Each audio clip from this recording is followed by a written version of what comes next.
1. Funciones y principales procesos fisiológicos del aparato digestivo. El proceso digestivo comienza en nuestra boca, que con ayuda de nuestros dientes nos ayuda a triturar los alimentos, facilitando el paso del mismo para llegar al estómago. Mientras nuestros dientes trituran los alimentos, las glándulas parótidas inician el trabajo de humedecer los alimentos por medio de la saliva, para empezar la descomposición química, transformándose en lo que conocemos como el bolo alimenticio.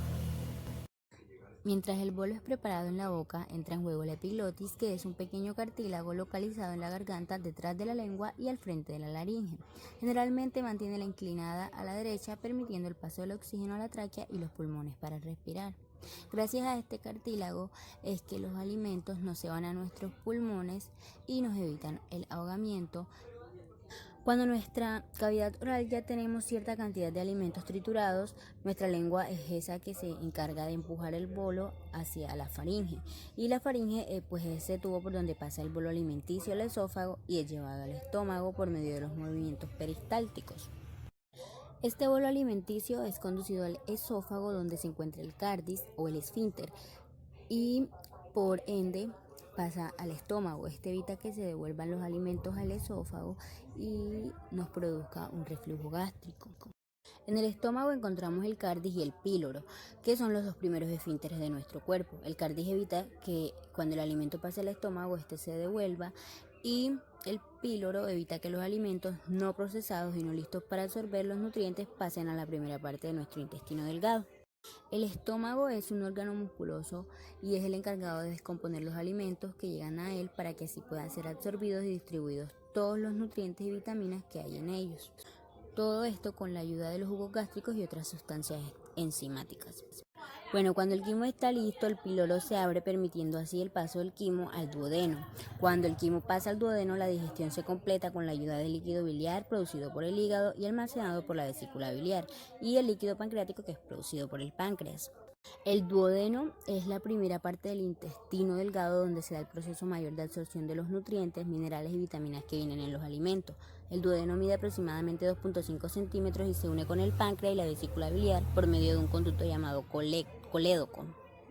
El yeyuno es la segunda parte del intestino delgado, donde se da también un proceso importante de absorción de los nutrientes, minerales y vitaminas que vienen en los alimentos. Este mide aproximadamente 2.5 metros también. El ileón es la tercera parte del intestino delgado y se encarga de absorber los nutrientes, vitaminas y minerales adicionales y que puedan llegar a ser aprovechables por el cuerpo, como la vitamina B12 y las sales biliares, entre otros. Con el ileón termina nuestro intestino delgado de absorber todos los nutrientes, vitaminas y minerales de los alimentos. Al final del ileón, este se une con el intestino grueso por medio del esfínter ileocecal, y el esfínter ileocecal es la unión del intestino delgado y el grueso. El intestino grueso, llamado también colon, inicia a partir de la válvula ileocecal en un fondo de saco denominado ciego, y de donde sale el apéndice. El intestino grueso se divide en ciego, colon ascendente, transverso, descendente, sigmoides, recto y ano. Este también cumple con la función de absorber los últimos y pocos nutrientes, minerales y vitaminas que ya quedan en el quimo. La función principal de nuestro colon es almacenar los desechos y formar las heces para ser excretadas. En este proceso, las células que recubren el colon reabsorben agua del quimo, cambiando su estado de líquido a sólido. Los austros, que se pueden ver aquí, son segmentos musculares del intestino grueso y son encargados de empujar esta materia y acomodarla dentro del mismo con movimientos sucesivos, mezclándolas por completo. Cantidades de bacterias dentro del colon sintetizan sales que no han sido digeridas en su paso por el intestino delgado, y las vitaminas K y B, así como gases hidrógenos, dióxidos de carbono, sulfuros de hidrógeno y metano. Para finalizar el proceso digestivo, el esfínter anal se abre y permite la salida de las heces hacia el exterior de nuestro cuerpo. Al no ser defecada las heces cuando es necesario, el colon continúa absorbiendo agua, y es aquí cuando se causa el estreñimiento. Existen dos tipos de digestión, una digestión mecánica y una digestión química. En la fase mecánica se incluye la presión del alimento, la masticación, la insalivación y la deglución y la defecación.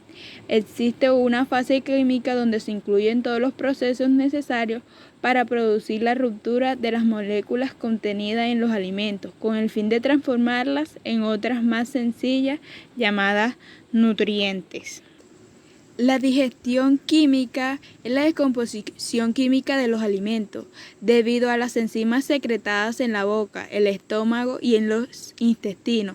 En este paso se rompen los enlaces intramoleculares relativamente fuertes, para que las moléculas complejas se conviertan en moléculas simples, mucho más pequeñas, nutrientes, que se deben absorber así atravesando la membrana plasmática por una de dos técnicas, mecánica o química.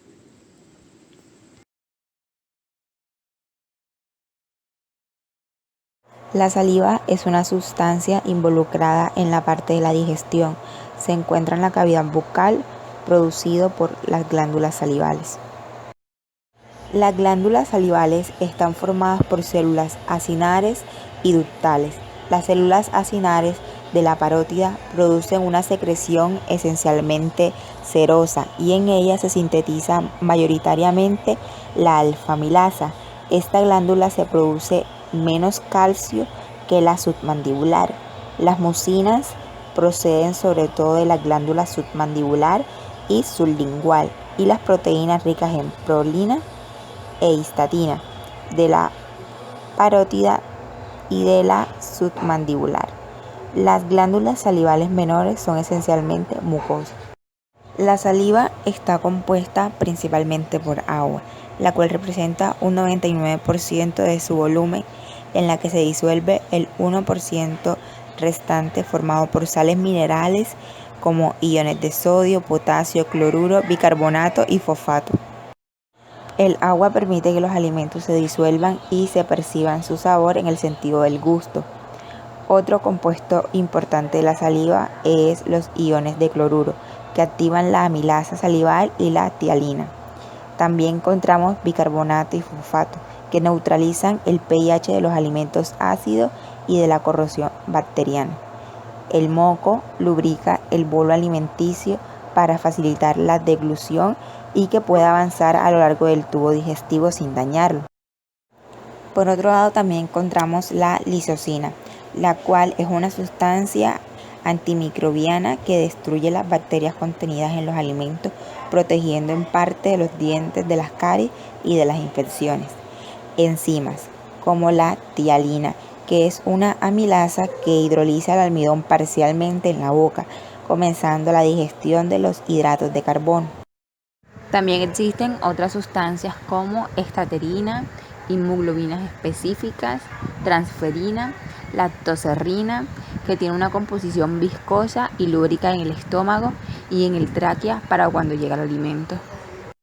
La saliva tiene las siguientes funciones: da protección al esmalte funcionando como defensa, lubricante y regulando el pH, como reparadora favoreciendo la mineralización digestiva por el efecto de las enzimas antes mencionadas. Al mezclarse con el alimento se transforman en bolo alimenticio. La saliva también es importante en la expresión oral, mantiene el equilibrio hídrico, la capacidad tamponadora del medio, neutraliza el medio ácido producido tras las comidas. Si se produce un pH ácido, se provoca una desmineración del esmalte, mientras que se produce un pH básico, se acumula sarro y mantiene el pH en 6.5. La lengua es un hidrostato muscular, un órgano que contiene glándulas salivales móviles situadas en el interior de la boca, impar y medio simétrico. Las papilas gustativas se dividen en 4. Papilas canciliformes, también denominadas circunvaladas, encargadas de captar el sabor amargo en los alimentos. Las papilas fungiformes, cuya función es distinguir el sabor dulce. Las filiformes, que captan tanto la textura como la temperatura de los alimentos. Y las papilas foliadas, situadas en los pliegues laterales de la parte más posterior de la lengua, son encargadas de percibir el sabor salado. La lengua presenta las siguientes funciones: aporta información acerca de la textura, sabor de los alimentos que ingerimos y por tanto de su estado. digiere la comida dentro de la cavidad oral durante la masticación y facilita de esta manera la trituración de los alimentos. Los movimientos linguales posibilitan la succión, así como la articulación de los distintos fonemas y nos permiten, por tanto, pronunciar debidamente. Protección aparato linfoide agrupado en la lengua y las amígdalas. Las formaciones linfáticas similares a las amígdalas diseminadas por el contorno de la lengua, altura de papilas foliadas. Tienen dos funciones, linfopoyética y de defensa, por medio de la acción fagocitaria y de la producción de anticuerpos.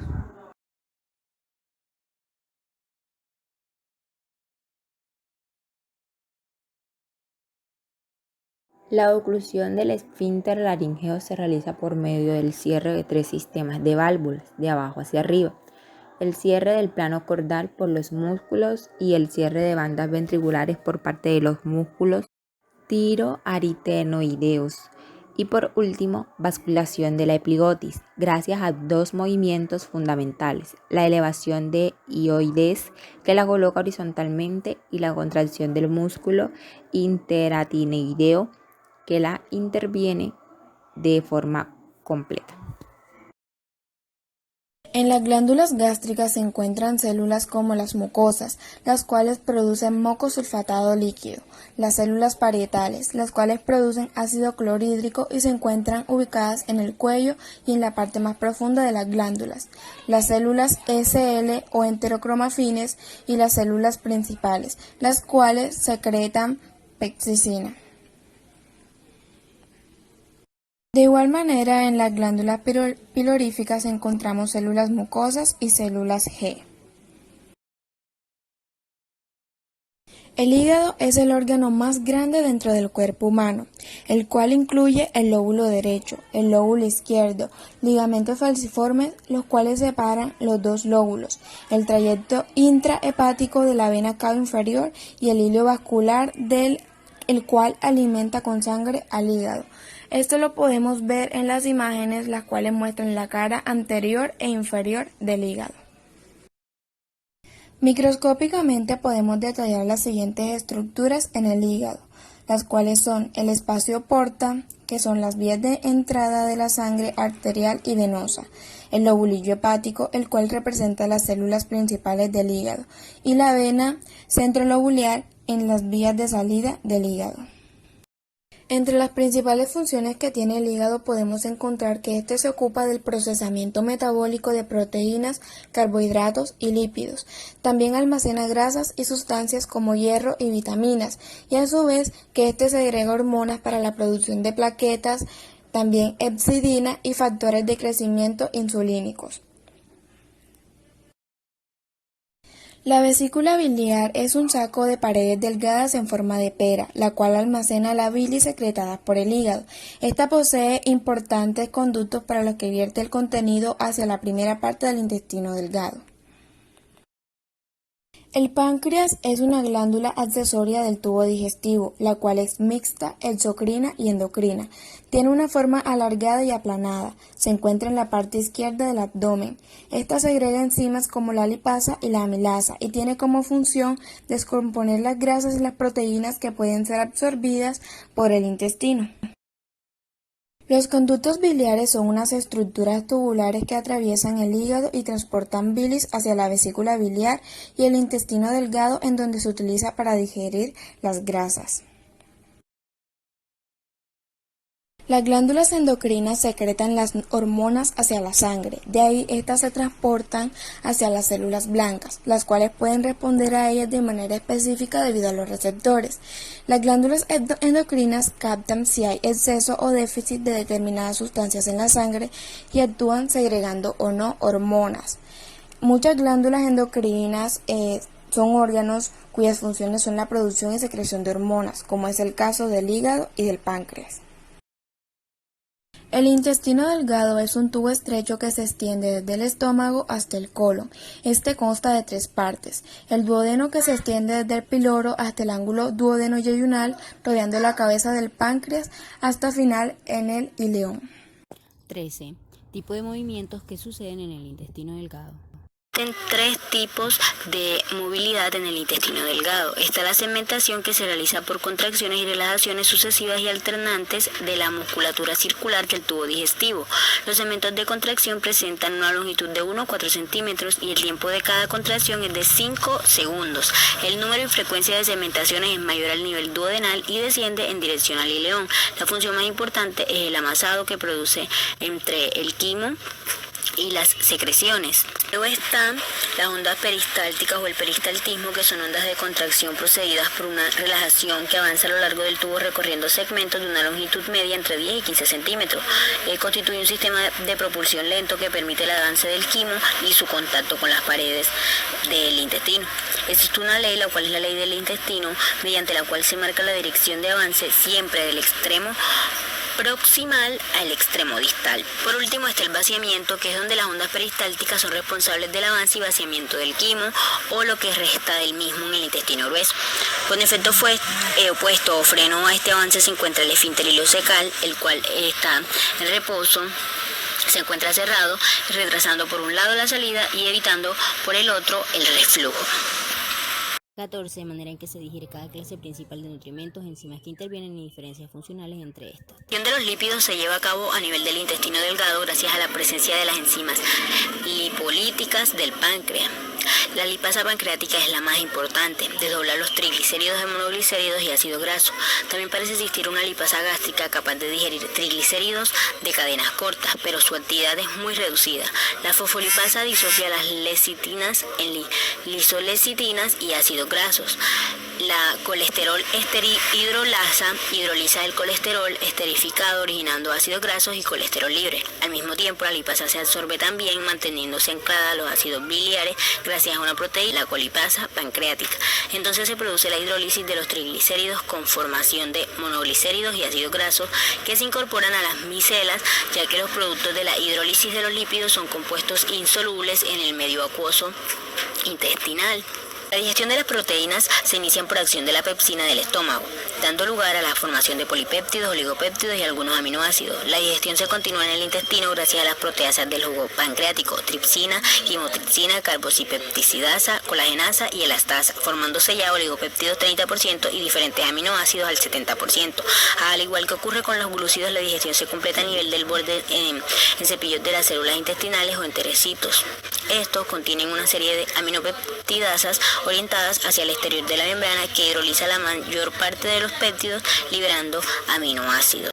La digestión de los hidratos de carbono se inicia por medio de la peptiliana de la saliva y continúa en el intestino delgado por la acción de la amilasa pancreática. Ambas actúan sobre los enlaces alfa-1,4 internos de la molécula de almidón, dando lugar a la formación de maltosa, maltotriosa y dextrinasa.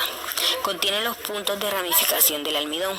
Dado que los glúcidos solo pueden absorber en forma de monosacáridos los productos de la digestión o los disacáridos de la dieta, tienen que continuar siendo desintegrados en la membrana del borde en cepillo, que contienen diversos tipos de oligosacaridasa. La acción de estas enzimas van a dar lugar a la formación de los monosacáridos glucosa, galactosa y fructosa. 15. Manera en que cada tipo de nutrimento se digiere en el intestino delgado. En el intestino delgado tiene lugar la mayor parte de los procesos de digestión y absorción. El alimento se mezcla con la bilis, el jugo pancreático y los jugos intestinales durante la fase química de la digestión.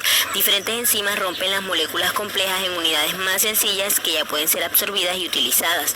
Algunas de las enzimas más importantes son la lipasa, que rompe las grasas en ácidos grasos, la amilasa, que hidroliza el almidón, y las proteasas tripsina y quimotripsina, que convierten las proteínas en aminoácidos. El proceso de absorción de nutrientes se produce principalmente y con una extraordinaria eficiencia a través de las paredes del intestino delgado, donde se absorbe la mayor parte del agua, alcohol, azúcares, minerales y vitaminas hidrosolubles, así como los productos de digestión de proteínas, grasas e hidratos de carbono. Las vitaminas liposolubles se absorben junto con los ácidos grasos. La absorción puede ser disminuir notablemente si se ingieren sustancias que aceleren la velocidad de tránsito intestinal, como la fibra dietética ingerida en grandes cantidades y los laxantes. Igualmente, la fibra y el ácido fítico pueden reducir la absorción de algunos minerales como el hierro o el zinc, por ejemplo. En la enfermedad celíaca o intolerancia al gluten, la destrucción de las vellosidades intestinales pueden reducir significativamente la superficie de absorción. Pregunta número 16. Anatomía macroscópica del intestino grueso. El intestino grueso es la última estructura en procesar los alimentos. Este recibe las sustancias indigestibles del intestino delgado, absorbe el agua y deja los productos de desecho, los cuales son expulsados a través del ano. El intestino grueso comienza con el ciego, luego sigue hacia arriba como colon ascendente y justo por debajo del hígado se curva hacia la izquierda, formando el ángulo derecho del colon. Después de eso, cruza por el abdomen como colon transverso, luego se incurva hacia abajo formando el ángulo izquierdo, continúa como colon descendente y llega hasta el sigmoide. Pregunta número 17. Contrastar la mucosa del intestino grueso y del intestino delgado. El intestino grueso secreta una gran cantidad de moco que favorece el tránsito de los desechos semisólidos o los cuales no han sido digeridos. El intestino delgado se caracteriza por aumentar la superficie del mismo. La mucosa del intestino delgado está conformada por 3 capas típicas que aparecen en el resto del sistema digestivo. Pregunta número 18. Importancia fisiológica de las bacterias intestinales. Las bacterias intestinales desempeñan un gran papel esencial en el desarrollo y en la homeostasis del sistema inmunitario. Gracias a ellas, este sistema se ve sumamente reforzado. Pregunta número 19. Los tipos de contracciones que se presentan en el colon. Se dan 2 tipos de contracciones, las cuales son las contracciones segmentarias, que son movimientos lentos y aislados, y las contracciones masivas, las cuales se producen desde el comienzo del colon transverso hasta el sigma, haciendo que el contenido fecal se vea expulsado. Pregunta número 20. Explicar el control neurológico de la defecación. Primero se da con la absorción, lo cual es el paso de los nutrientes hacia la sangre. Al terminar la absorción, el material no digerido pasa al intestino grueso, donde se da la absorción de iones y vitaminas. Por último, se da la formación de heces. Y para que esto salga, se da por movimientos peristálticos y se produce el reflejo de la defecación.